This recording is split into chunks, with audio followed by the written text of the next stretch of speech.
background বাজি যাব ভাল পাওঁ বুলি ক'বানে এটা নতুন গান আৰু গানটো আচলতে খুব এটা মৰমৰ গান বহুত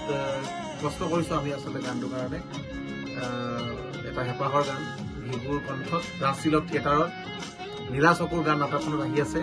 আৰু এটা সাংঘাতিক ধুনীয়া ৰোমেণ্টিক গান আৰু ভিগুৱে প্ৰাণ ঢালি গাইছে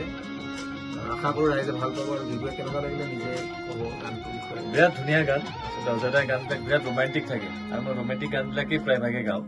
আৰু একদম জেগাত পৰিছে গানটো মই ভাল পাইছোঁ গাই আৰু খুব টাফ হয় গানটো শুনোতে বৰ বিশেষ টাফ যেন লগা নাছিল কিন্তু যিমানে গাই গৈ আছোঁ সিমানে বেছি টাফ ফিল হৈ আছে চ' লুকিং ফৰৱাৰ্ড যাতে ৰাজতিলক থিয়েটাৰৰ এই গীতটি ৰাইজৰ মাজত সমাদৃত হয় আমি তাকে কামনা কৰোঁ অজয়দা for making me a part of this beautiful song welcome Vigu আৰু ৰাগ আৰু আমাৰ শ্যামন্তিকা দুই এটা ৰোমেণ্টিক জুটি আৰু গানটোত তেওঁলোকে ধুনীয়া ৰোমাঞ্চিত কৰি তুলিব আৰু এইবাৰ ৰাজতিলক থিয়েটাৰত খুব ধুনীয়াকৈ এই গানটো উপস্থাপন কৰা হ'ব আৰু আমি আশা কৰিছোঁ যে ভিগু যোৱাবাৰ গান থিয়েটাৰত আদৰি লৈছিলে দুটা গান হিট হৈছে কৃষ্ণচূড়া আৰু ধুনীয়া আৰু এইবাৰ যেন ভাল পাবলৈ ক'বানে খুব ৰাইজে আদৰি ল'ব আশা কৰিছোঁ ধন্যবাদ